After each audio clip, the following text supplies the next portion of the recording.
Who likes ads? I hate ads interrupting my favorite shows. In an effort to keep the show ad-free, we have set up a Patreon account. The show will always be free to listen to, but unfortunately, it isn't free to produce. If you would like to donate to the show and help us out, please go to www.patreon.com/The Unseen Paranormal Podcast. That is patreon.com/The Unseen Paranormal Podcast. Thank you so much for listening. Enjoy the episode. Welcome to another episode of The Unseen Paranormal, where some of the scariest things are unseen. I'm your host, Eric Freeman.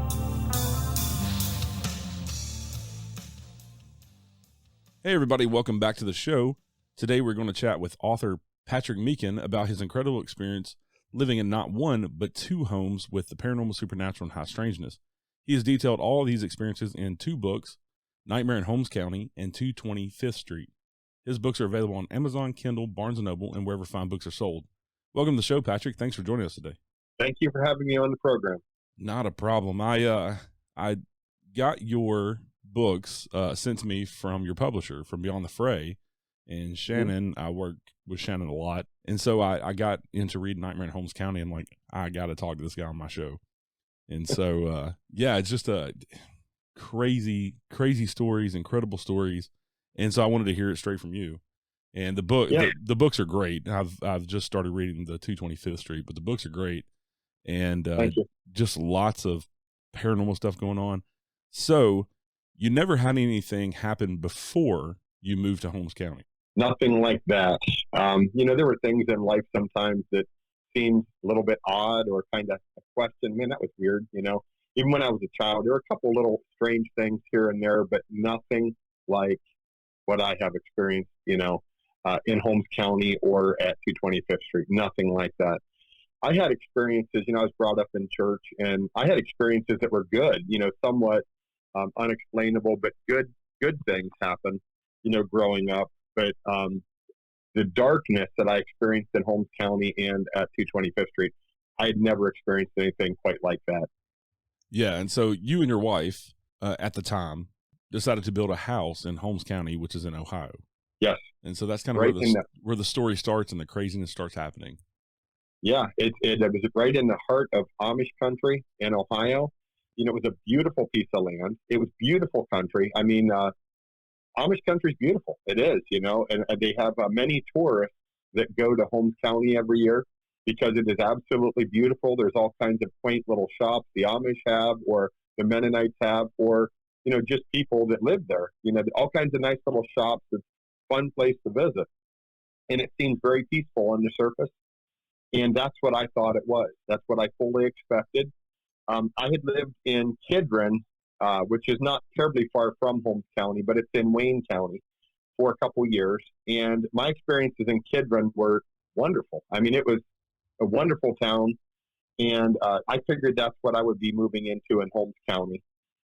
And, once we, bought the piece of land and the house started being built, pretty much immediately, odd things began happening. They broke ground at the beginning of the year 2002. And by March, I don't remember the exact date off the top of my head, but in March, it was Saturday night, my builder called me at work. And he said, I didn't have the heart to tell your wife what happened. But he said, a storm hit and your house has been demolished. And it had been, the basement was completely finished. The 2 stories were framed up and everything was completely demolished. And he kept saying to me, in all my years, I have never seen anything like this. Now, this gentleman was in his 60s at that point. He had been born into an Amish family. He had left the Amish church. But he was still friendly with the Amish. He subcontracted to Amish. And when I'm saying that because the Amish have a very strong work ethic that they instill in their children. This gentleman had told me stories about when he was doing construction, as a young man, very young, teenager, and doing cement work and all these things. This guy had been building for many, many years. And he's saying, I've never seen anything like this. And I just thought, well, it's a freak storm, it's a freak thing, whatever, So they tore all the wood away, auctioned it off, and started over. And I thought, well, we'll put that behind us. And as the house was being completed, we did the woodwork. We painted the whole interior ourselves. We stained the woodwork ourselves. So there were many times I was there late at night by myself, and I would have a very uneasy feeling. I would feel like I was being watched. And at that time, I mean, there were no neighbors close to me. I could see neighbors off in the distance across fields away, but it was very dark around the house. There was not even a safety light down in the yard like there was, when I moved. So it was very dark there. And I thought, well, maybe I just feel like I'm being watched, or I feel uneasy because it's an unfamiliar house and I'm not really familiar with Holmes County.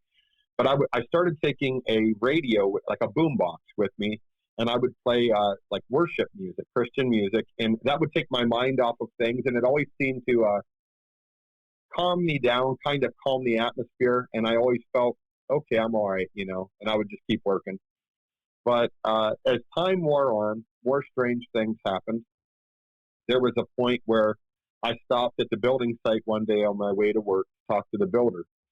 And there was a very strange individual who worked for the builder. And he lived up on a house, up on a hill that oversaw the valley where our house was being built. So he could see our house off in the distance, okay? And he told me, he was sitting there that day when I stopped, and he seemed very uncomfortable. He wasn't talking. He had his eyes were really big. He seemed like he was very uncomfortable.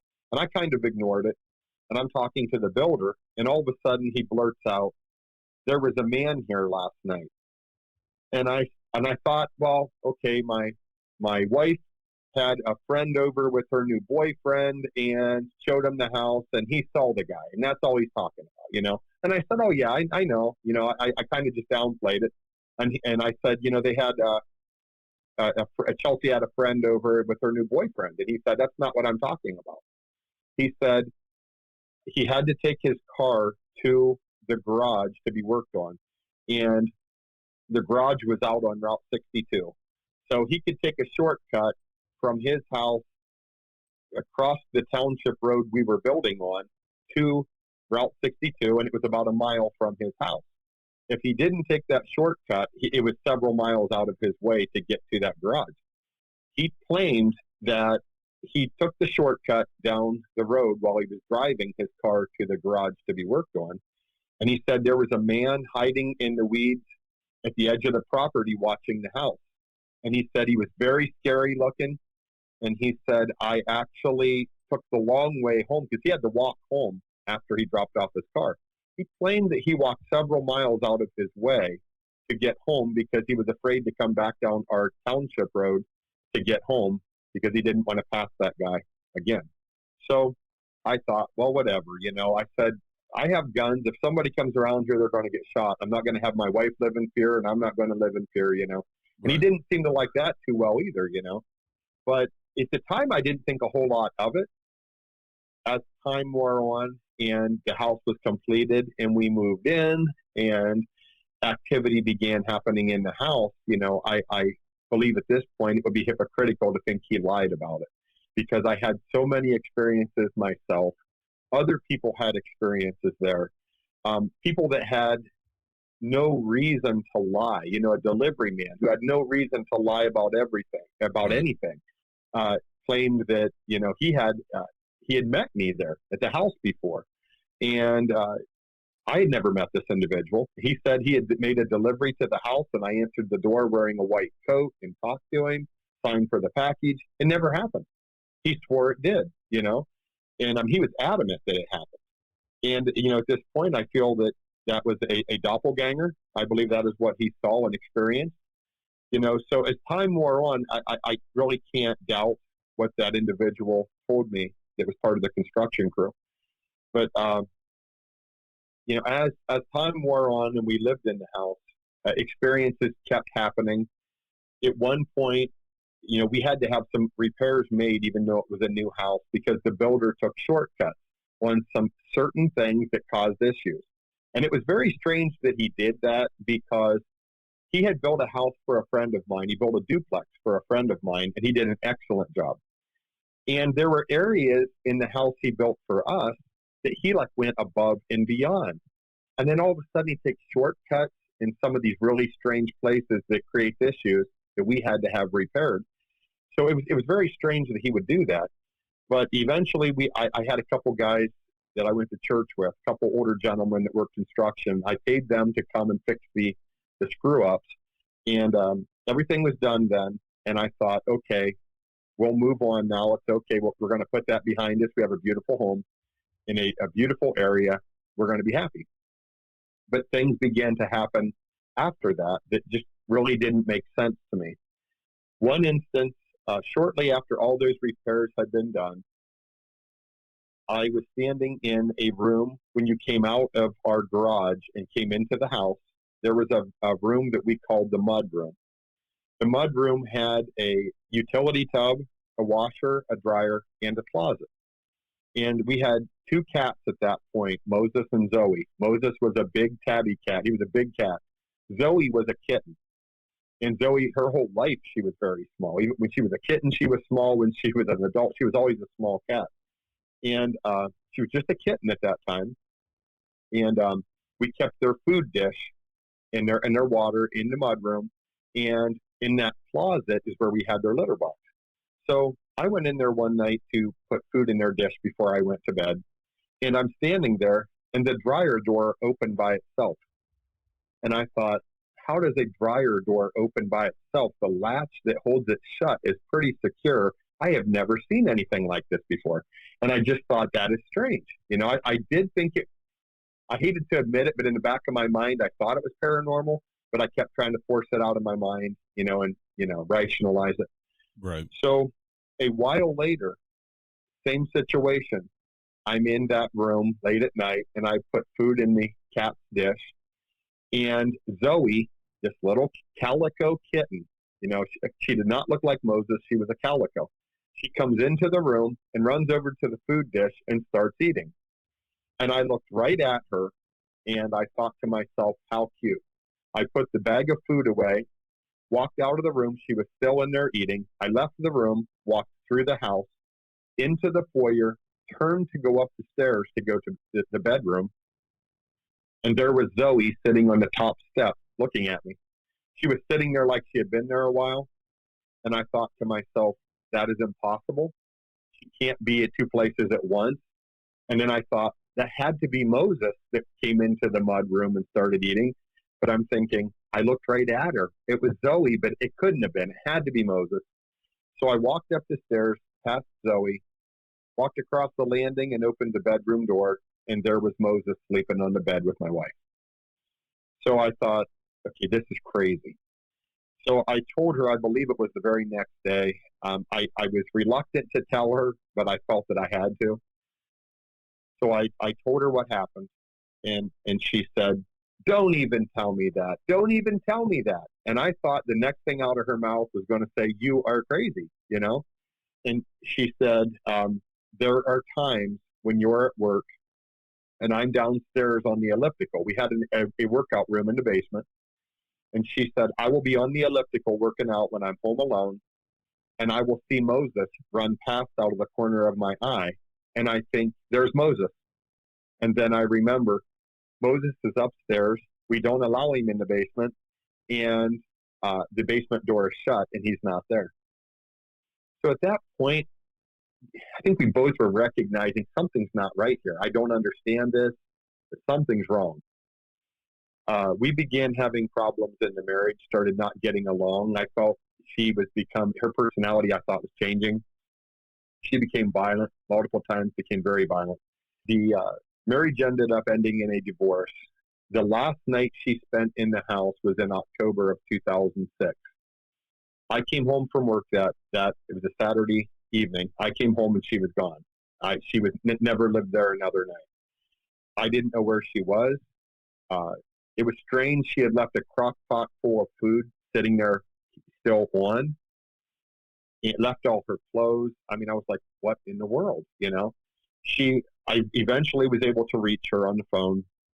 And she told me that the previous night at 3:00 in the morning, she heard someone ring the doorbell and let themselves in the house. Well, we were not getting along. So I was sleeping on the couch downstairs. And I said, that did not happen. I said, I was downstairs on the couch. I didn't let somebody in the house. And I said, I never heard a thing. That didn't happen. And she said, I know what I heard. And then she proceeded to tell me she wanted a divorce. And it was very clear there was nothing I could do to save the marriage at that point. But as I hung up the phone and my head spinning, I'm thinking, she never accused me of letting someone in. She said someone rang the doorbell and let themselves in. That's just weird, Yeah. It was a very strange thing to happen. We divorced beginning of February, then 2007.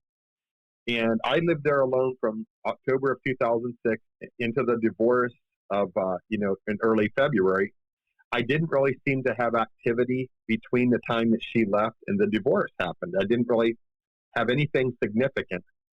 However, after the divorce, and I was there alone, and I had assumed all marital debt. I knew the house had gone up in value. The property had gone up in value. So I had agreed to, I'll assume all marital debt. I'll sell the house. I'll sell the property, and all the equity's mine. She's walking away scot-free. But after the divorce was final, the activity escalated.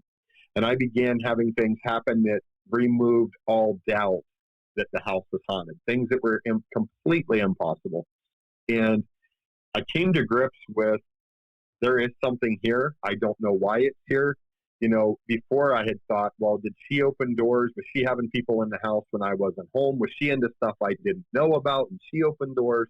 I was thinking all these things, trying to rationalize how my house could be haunted when it was a new house.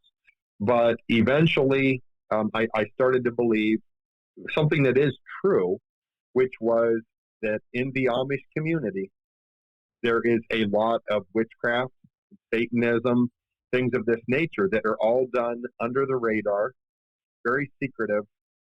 And I felt that had been revealed to me. I thought, I'm a Christian person, I'm a religious person, and I prayed a lot, and I felt that God showed me that. And then I had people who came along who confirmed it, people that used to be Amish. And they said, I don't know how you knew that, but it is true. They are into that out here. And they said, my own family is still into it. I'm not, but they are. So I started thinking, okay, that's what my problem is here. Because once the house went up for sale, the Amish around me wanted the property, but they didn't want to pay what the value of the property was or what the value of the house was. So they were just antagonizing me constantly, trying to get me to give up and sell it at auction. Yeah. Because, they do fix auctions. Believe it or not, they fix auctions, and then you walk away with nothing, and they got your house at a bargain. So, I believed for a long time that was the whole root cause of what I was experiencing. And that went on literally from 2007 until the beginning of 2010. I finally, this nightmare I was in finally ended. During that time, I had all kinds of paranormal activity to deal with, from seeing, black masses pass right through the room to one night I went to the kitchen sink, and I always drank apple cider vinegar mixed in a cup of cold water before I went to bed, because the apple cider vinegar was supposed to be healthy and I wanted to dilute it. So I always did that just for the health reasons. And that particular night, it was about 1:00 in the morning or so. I had no curtains over the kitchen window behind the sink. I had a overhead light on in the kitchen, which was behind where I was standing. And when I looked at the window, it was like looking in a mirror. I could see my reflection as plain as day, because it was pitch black outside, and the light inside, caused my reflection off of the window. So I mixed up my concoction. I tipped my head back as I put the cup to my mouth to take a drink, and my eyes just naturally looked straight ahead at the window. When I did that, I saw a black, it was like a black mass. It was like a shadow person, basically. It was like somewhat taller than me, and it was over my left shoulder. And I saw it in the reflection. And when I saw it, it disappeared in a downward motion. There was no doubt in my mind I saw it. There was no explanation. I had many experiences like that. It became like Many nights I slept with a Bible open on my chest and slept laying on my back with a Bible open on my chest because that's the only way I could sleep. The activity, just continued on and on. The reason I titled the book Nightmare in Holmes County was many times I said, I feel like I'm in a nightmare and I can't wake up. It was like a nightmare that just goes on, and you want to wake up, but you can't. Right. I had an experience in the fall of 2009. I had many experiences that, time doesn't permit me to get into, but it was horrific. Living there was horrific. There were times when things seemed peaceful, and then out of the blue, something paranormal would happen. It would just not only scare me, but it would discourage me, because every time that happened, I felt more like I'm trapped here. I'm praying, God's not listening. Why is this happening to me? What did I do? It was very discouraging. But in the fall of 2009, I started down a path that led to my deliverance. And I didn't know it at the time. I had no idea. I thought, if this house doesn't sell in 2010, I'm losing everything I own because I can't continue these payments like this, So I was being antagonized by the Amish again. They would show up. They even got my realtor to try to go along with them in letting them. They wanted me to let them have their bank, as they called it, come and appraise the property. And I said, we're not even negotiating a price. Why would I let their bank come here and negotiate a value on my property? That makes no sense. I had repeatedly asked my realtor, are these people you're talking to Amish? And she denied it repeatedly. And so eventually I said, look, I'm not buying this. I said, a bank's not going to come and appraise a property when we haven't even started serious negotiation on a price. I said, who is the bank? And at that point, she told me it's the Amish Help Fund. The Amish Help Fund is a bank that oversees all the Amish churches. They give out loans to Amish. So at that point, I knew you lied to me, and you are talking to Amish, and you're working against me. So that was very discouraging. Yeah. And I told her at that point, I said, you go tell that cult I'm not selling my land to them. I'm not talking to them again. Leave me alone. Don't even contact me again. And I said, use those exact words. And I said, you tell them what I said. And she wasn't happy with me, but you know what? She wasn't the one being antagonized, So that night, I could not sleep. And I was watching, as I often did, a Christian video about deliverance. I started watching and studying exorcism and spiritual warfare and these things because I was like, I'm either going to beat this or it's going to beat me. But if it beats me, it's not going to beat me without me putting up a fight, Right. So I just continually kept studying. And I was watching a video series by a pastor named Perry Stone, and the video was called Purging Your House. And he talked about the paranormal. He talked about, how to get rid of demons, things like this. And around 3:30 or so in the morning, I got up to use the restroom. And there was a restroom at the top of the stairs in the foyer. So I came out of the bedroom. I walked into that bathroom. Now, all of our doors were solid oak doors. Anyone who's lived in a house with solid oak doors knows, the difference between solid oak and other forms of wood or hollow doors or whatever, There's a sound they have when you knock on them. There's a feel to them, everything. And I'm in the restroom. And again, at this point, it's probably 3:30 to 3:40 in the morning. And out of the blue, and now keep in mind, I lived alone with my cat. And I had two dogs, but they were outside. And I heard, plain as day, out of nowhere, knock, knock, two loud knocks on the bathroom door. At first, I started to say, what? Because it was reaction. Somebody knocks Right. on the door, you say, what? And instantly I realized there's no one here. My security system did not alarm. My doors are locked. Only my mom has a key, and she wouldn't just show up here at 3:40 in the morning. She lives 3 counties away from me.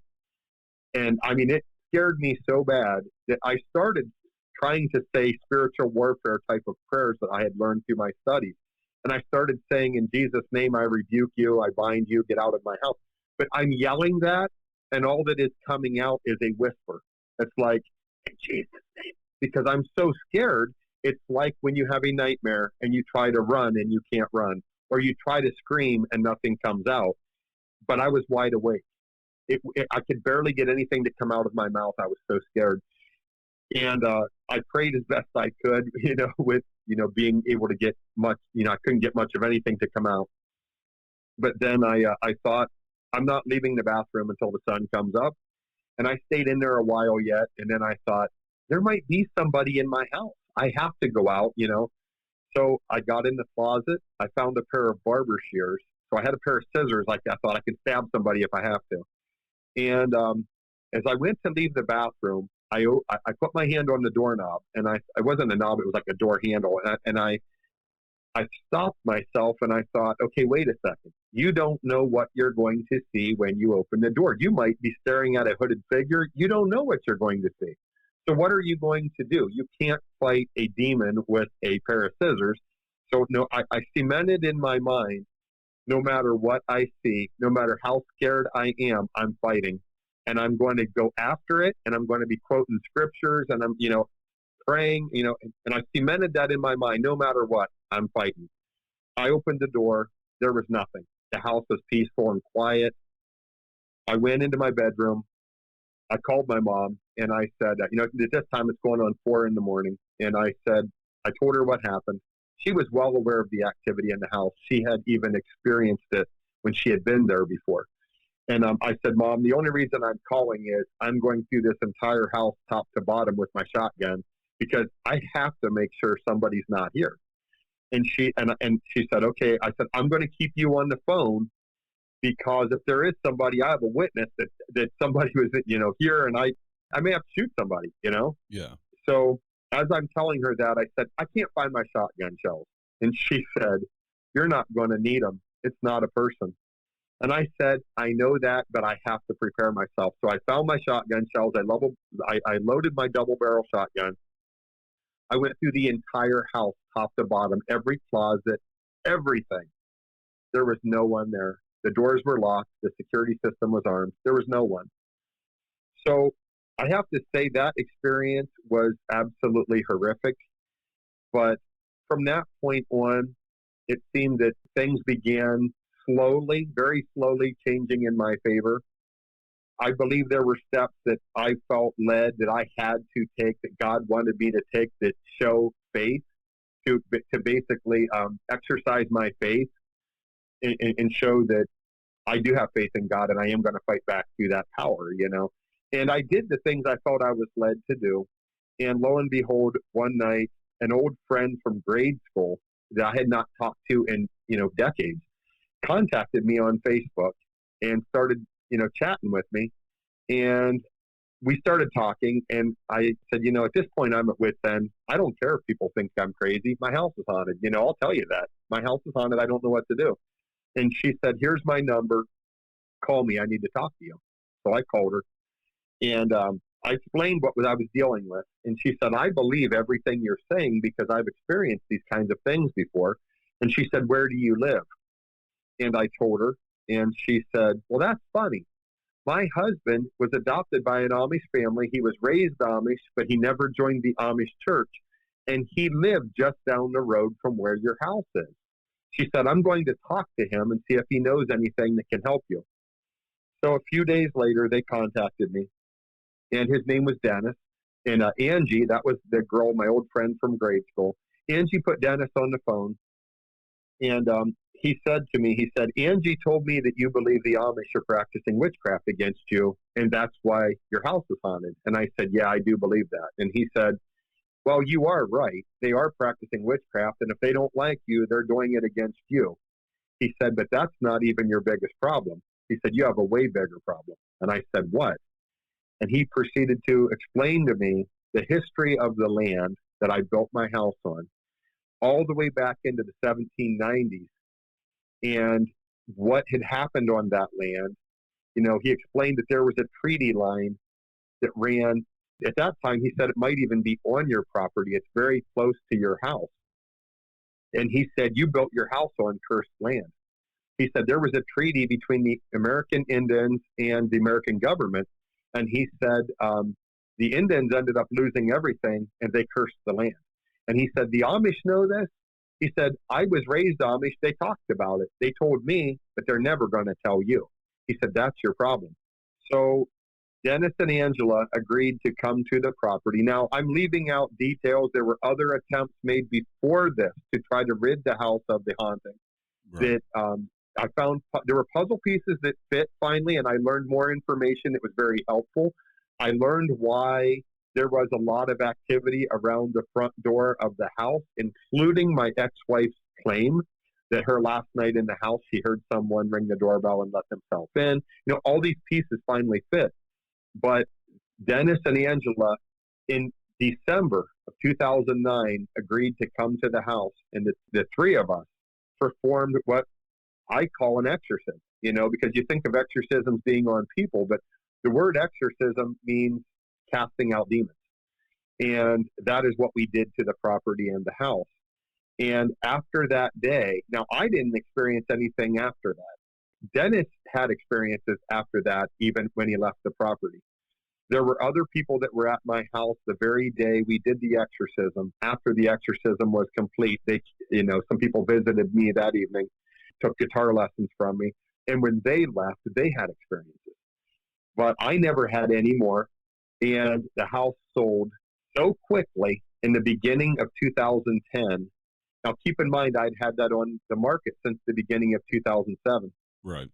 It sold almost overnight. And they told me, the people that bought the house said, we want you out. We want to move in. So you have till this time to get out, So they weren't the nicest people, I'll be honest with you. And so I was scrambling for another house. The young lady that I had met at that time, I say young lady, she was, late 30s at that time, but I was dating her, and she was very helpful. And she helped me find another house. She said, hey, here's a house that I think would work for you in another town. It's not in Holmes County, and it's close to where you work. It's a nice 2-story brick house, a huge yard, couple city lots for the yard. It's all fenced in, multiple garages on the property. She said, I think it would work perfect for you. So she kind of helped me out, and I found this house. And I never say what town the house is located in.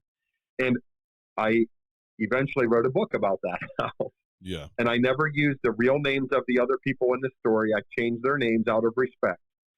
But that house that I moved into after Holmes County became the book to 25th Street. And what happened, I moved from Holmes County into this other house, fully expecting that, okay, my nightmare is over. Holmes County is done and over with. And I was so miraculously delivered of a terrible situation that I feel that I'm supposed to share my story because I was hopeless. And I think there's other people that experience these things. And I think sometimes, they give up hope completely. And I need to share with them how I was delivered and what worked for me. And, so I moved into this other house at 225th Street. That's the real address. And I started writing Nightmare in Holmes County.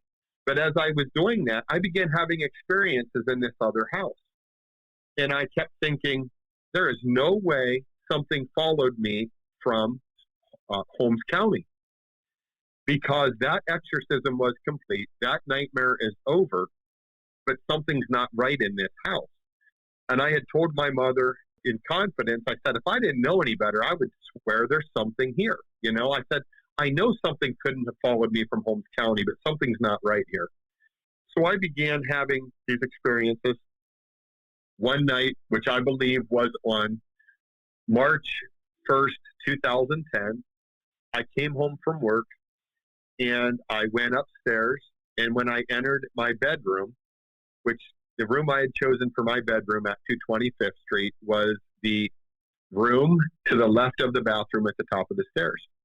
And I opened the door, and when I walked into the room, my bed was sitting at a strange angle. It's not the way I left my bed. My bed was sitting straight. Now it's moved. So I thought, okay, I moved in last week.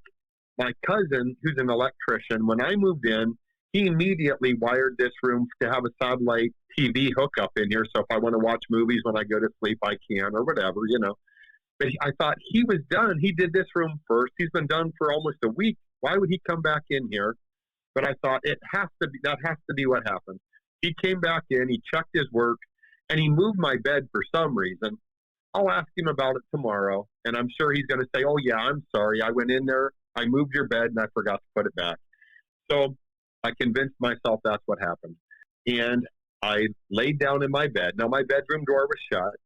I laid down, I straightened the bed, laid down, and when I shut my eyes to try to sleep, it was like I had a vision. It was like I was suddenly standing outside of the bedroom door looking down the staircase.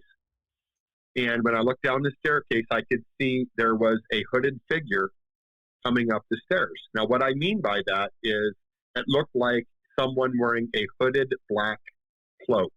And it was like a long black cloak, and with the hood up, I could see the face. The face looked like an old man. He had a complexion. He looked like he was dead. It looked like a body in a casket, the complexion. He was like looking down. He had a creepy grin on his face. And he was kind of round shoulders, and he was coming up the stairs. And what I saw in this vision, it was not the way your mind pictures something. You know, when we remember something or we picture something in our mind, it's not crystal clear like you're locked in and you see every detail. Right. This was like I was seeing every detail in high definition. I opened my eyes and I thought, what in the world was that? I'm not scared. I'm sure my cousin moved my bed. I have nothing to worry about. Where did that come from? So I shut my eyes, attempted to sleep again. When I shut my eyes, there I was again. It was like I was outside the bedroom door looking down the stairs, and I'm seeing this hooded figure. This happened altogether around 4 times. And then I eventually said, I opened my eyes and I said out loud, a spiritual warfare type of prayer like I had learned to pray in Holmes County. Now, I knew nothing about the history of 225th Street. So I generically said, I renounce every sin that has ever happened in this house, and I bind the demons in Jesus' name, and I cast you out. And something to that effect. I shut my eyes. The vision was gone. I went to sleep. The next day, I told 4 people. I told my best friend. I told my mother. I told the woman I was dating and her oldest son. So I have witnesses that I had described this situation. I believe that incident was on March 1st, 2010. Okay. So a few days later, within like a week, there were other strange things that happened in the house. At one point, it was raining inside the house in the living room. There was rain pouring out of the ceiling of the living room. My cousin was there working. He calls me, "Get down here right away." I go down, it's raining. He's like, "What in the world?" So a pipe had broken inside a wall upstairs. My cousin figures out what's going on. He cuts out the ceiling. He eventually fixes everything, But, when that happened, I looked at him and things were so strange. I looked at him and I said, if I didn't know better, I would swear something followed me from Holmes County. Right. Well, a few days later, my neighbor comes over. It's a Saturday. In the book, I named him Steve. He's a really nice guy. He lived 2 houses away from me. And he walks over. I'm outside. He introduces himself and, introduces himself, shakes my hand, and goes home. So the following day on Sunday afternoon, my mother and my sister and my brother-in-law stopped to visit me. And we're sitting on the porch, or we're standing out there talking. And Steve comes over with his girlfriend. And he tells me, he says, I want you to know you're welcome here. And he said, if you need any help with anything, you let us know. We all help each other here. And he said, I'm an electrician. He said, so-and-so does plumbing work. Another guy works on cars. If you need help, you let us know. We help each other. And I said, okay, thank you. I appreciate that. And he said, well, that's the good news. Now for the bad news. And I interrupted him. I knew what he was going to say. And I looked right at him and I said, you're going to tell me that my house is haunted. And his eyes got big. His mouth dropped open like he was surprised. And he said, yeah, man, your house is haunted. Some dude killed himself in your basement a long time ago. I turned around and I looked at my mom and I said, I told you so. And she said, you did. And my sister standing there going, what's he talking about? Not again. What in the world, because Right. she was well aware of the activity that we overcame in Holmes County. So he tells me, that there was a suicide in the house many years earlier. That's all he really told me that day, and then he went home. At that point, I knew beyond a shadow of a doubt, I am to put Nightmare in Holmes County. The writing of that book is to be put on the back burner. I am to devote all my energy into researching this house, the history of the house, the history of the haunting, and I am to write a book about this house, and it is to be titled 225th Street.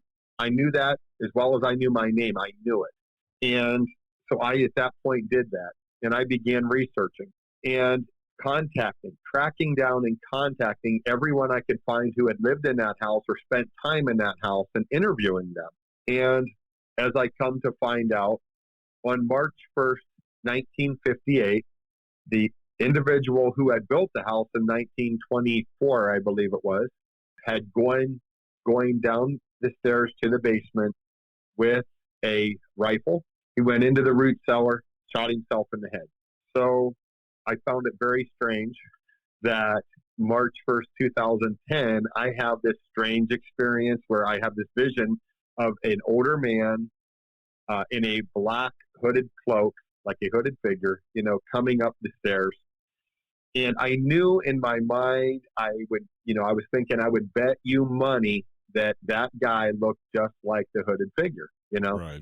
And as I found out through my research, I was never able to find a picture of that individual. I know I can tell you I found so much documentation over the years about him. I was never able to find a picture, but I was able to find locals who were older, very old people who remembered everything, very kind people who were willing to talk to me. And they told me, I did track down the son of the individual who killed himself. He was at this point in his 80s. And I also had found an obituary for the grandson of the man who killed himself in the house. And he died in his late 60s. Now, the suicide happened, the man who killed himself in his late 60s. So the grandson's obituary picture looked almost identical to the hooded figure. These local people who knew all three of them, all three of the individuals, the man who killed himself, his son, and the grandson, confirmed to me they all look alike. They look the same. It's uncanny how much they look alike. So I thought that's pretty good proof that what I saw as a hooded figure, was presenting itself as the individual who killed himself. So there is a lot of stories of my experiences in the house. I was there for 3 months in 2010. We did attempt an exorcism in the house. It did not work. I didn't know why at the time. I believe I have confirmed very clearly now why the exorcism didn't work. One of the main reasons why. But, I wrote 225th Street in 2011, and it documented all my research, the history of the house and the haunting, my own experiences, the experiences of many people before me who had lived there. And then in 2015, I released Nightmare in Holmes County. It was released as a prequel to 225th Street.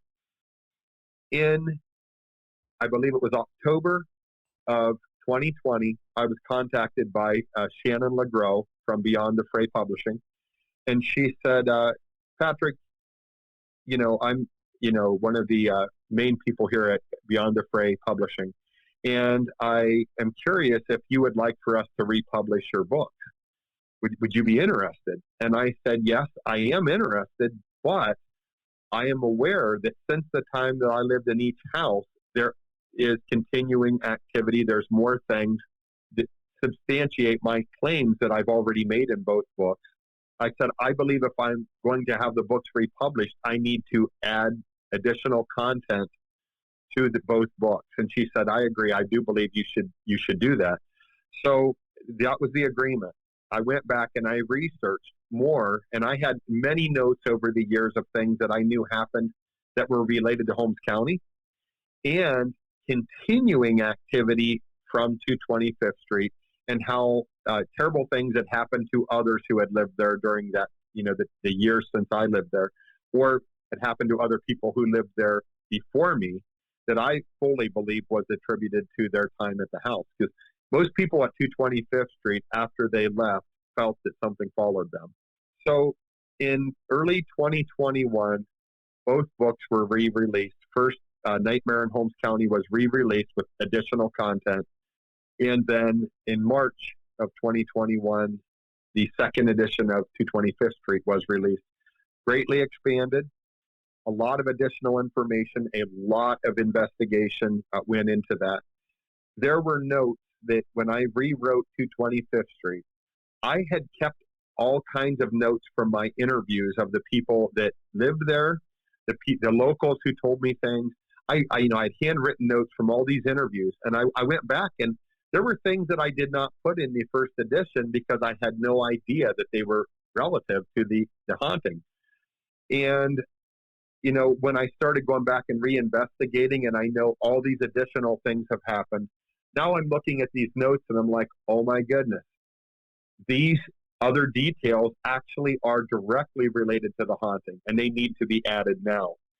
So a lot of 225th Street things were rewritten, additional content was added, and then there's multiple additional chapters documenting the continuing haunting of the residents and the people who lived there. So again, both books are greatly expanded, and it does show in 225th Street, for instance, I quoted Ed Warren. Most people that are into the paranormal or even movies, know that Ed and Lorraine Warren are the people behind the Conjuring movies. Their real cases of investigating hauntings are what are the Conjuring movies now. And Ed and Lorraine investigated many famous hauntings. And Ed made a statement many years ago. He said, sometimes hauntings like stepping in gum, you take it with you. If you experience a haunting and you just leave, it may follow you, Right. And I think with 225th Street, there's a lot of evidence that happens. And there are significant events that coincide with each other that show that, oh yeah, this stuff does follow you, even devout Christians. If you are unaware that something is attached to you, it can attach to you and follow you. Now, that's not to say you're possessed, but it is to say you can have a demon attached to you and you don't even know it. And it can affect your health.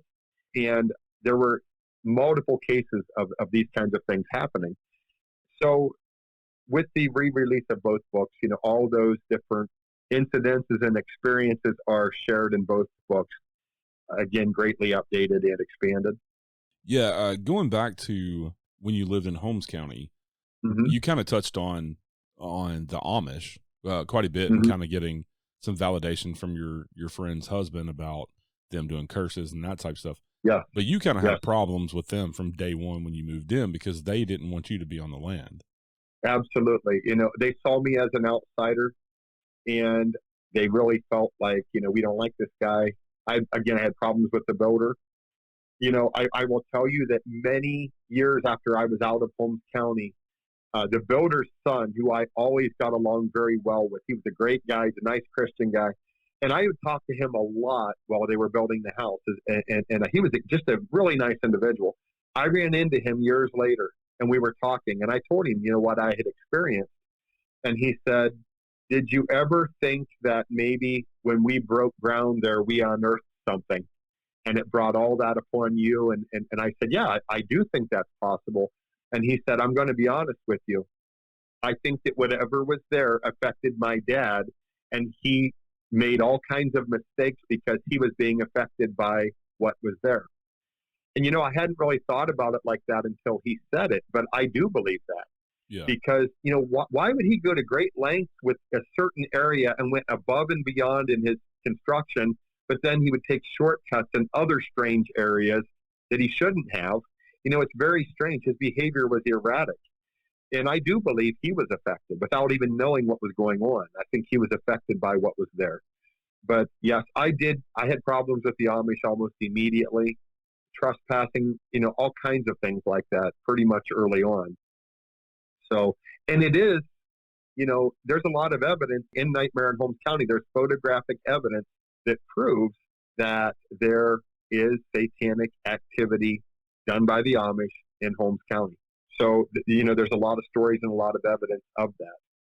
Yeah, and I've heard around the paranormal community as well about some of that with the Amish community.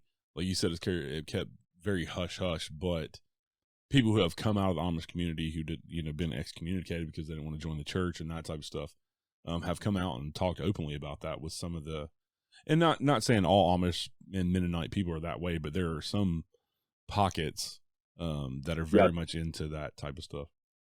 absolutely. That's the thing. It's not that they're all doing it, but it is pretty prevalent, to be totally honest. That doesn't mean they're all doing it, but I had people who I met while I lived in Holmes County that had left the Amish church. And the one individual told me that one of my neighbors who I had a lot of problems with, and this is all, the details are documented in the book, but Yeah. he told me flat out, he said, that individual is a witch. In real witchcraft, you're not just a warlock if you're male and a witch if you're female. A witch can be male or female. Right. And he said he is a witch, one of the people that you have the most trouble with. And he said the form of witchcraft he practiced is passed on from generation to generation, from the parent to the opposite sex child. And he said his daughter, he passed it on to her, and he said she got into witchcraft over her head to the point that now she is, considered mentally insane. And he said that she's in an insane asylum. And I said, well, I believe that's actually demon possession. And he said, absolutely, it's demon possession to the point that she's insane now. And he confirmed all that. He said, I have to tell you, he said, I went to that individual's church. That's where I went to church when I was Amish. And he said his father taught us in the church, taught all this stuff. And he said he taught the whole church these things. And he taught against biblical Christianity. And he said, when I got out of that, he said, I was still demonized and I had to reclaim the land. That's what he called it as a former Amish. He had to take back areas of his life that he had given over to the devil through what he had practiced because of what he was taught. Yeah. And he told me he had to do that, so it is very prevalent out there. Again, they're not all doing it. And I'm sure there's people that speak against it and will have nothing to do with it. But it happens more than what you would believe. Yeah. The average person would believe. Yeah. And also you hear about the Amish mafia, even though I don't remember you specifically saying anything about the Amish mafia in the book, but they are in at least Holmes County, they kind of are prevalent even with the police department and the government. And so it's kind of like Absolutely. the Amish mafia. It is. And they are, I think I did actually mention it in there. I did actually mention that, they are in control of everything like the mafia, and they are. It is true. They control the law enforcement. There's a lot of details in there that the guy that was sheriff when I lived there, I guarantee you he knows my name and he doesn't like me, and I really don't care. I talked very directly to him because I was fed up with the things he was permitting. And, it was unthinkable, the things that he looked the other way on. But the thing is, he's an elected official. And people think that Amish don't vote. That is a misconception. They do vote. I took a couple of my neighbors to the polls for election day, for the presidential election in 2004, because I knew, well, they're going to have to hire a van driver or take their buggies. I'll just pick them up and take them, because at that point I was still trying to be friends with them and everything. Yeah. And I gave them a ride. They vote, and the thing is, if the sheriff goes against the Amish, he's getting voted out. Right. So to save his job, he's going to do what they want. Yeah. And so I think after, you telling both the stories about both the houses, and like you said in the books, my listeners need to go read the books because there's so much more that went on that, of course, time won't allow us to touch on all that stuff. Yes. But have you had anything follow you since the 225th Street house? I'm going to tell you, I don't want to say actually followed me. What I will tell you is this, my writing style, I feel that the reason I feel I am to write is to not only share my experiences to help others, but I believe in doing that, I share it from my perspective. This is my story. These are my experiences. And as a religious individual, I know the answer is in the Bible. So I'm going to tell you that if you like the paranormal, I'm going to tell you my experiences, which to people who are into that will find entertaining. But I'm also going to tell you the solution because I feel that's the right thing to do. And when you write from that perspective, I will tell you this, people that write about the paranormal get visited anyway while they're writing and sharing.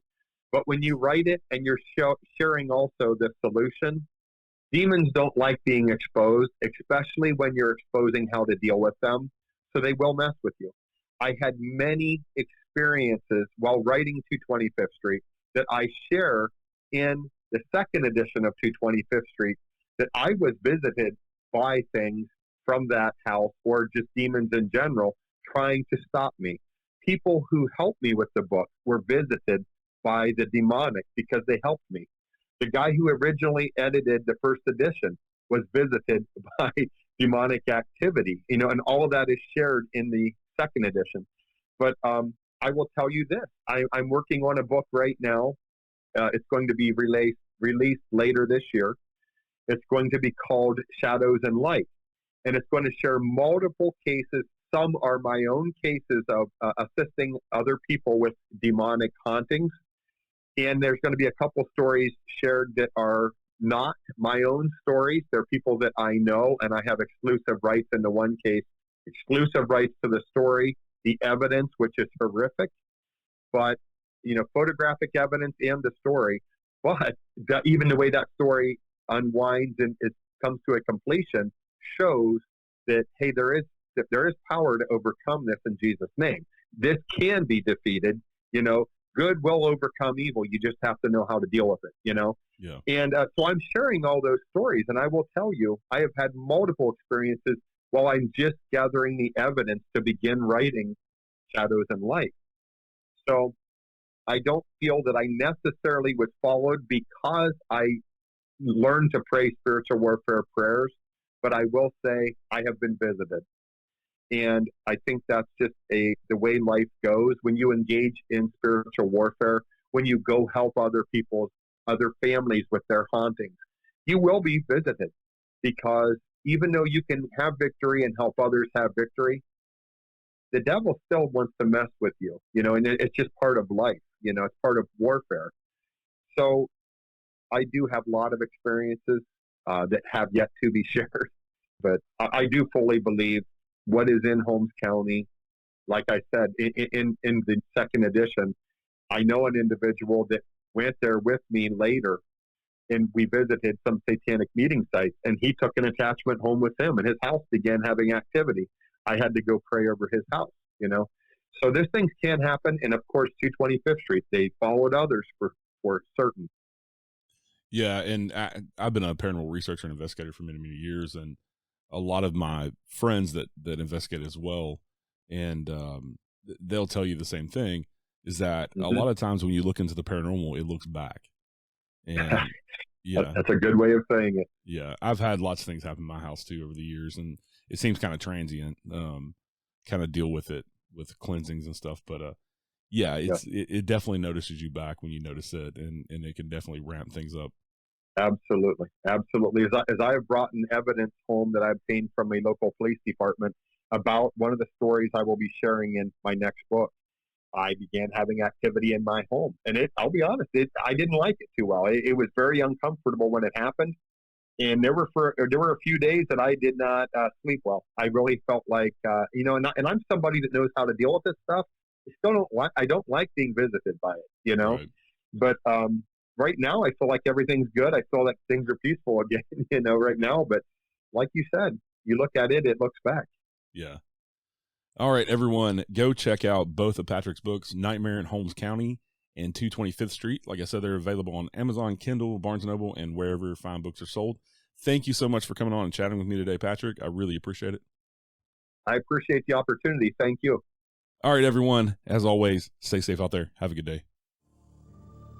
Join us next time for a new episode of The Unseen Paranormal. Until then, head over to the Unseen Paranormal Lounge on Facebook for all the latest updates and discussions about the show. You can also find us on Instagram, Twitter, or at unseenparanormalpodcast.com. And please rate, review, share, and subscribe to help more people discover the show. The Unseen Paranormal Podcast is proud to be the ambassador for paranormal for Verbal.com. A big thank you to my friend Chris Lips for the awesome theme music. You can find more of his music on Apple, Amazon, or Spotify. And as always, thank you for listening.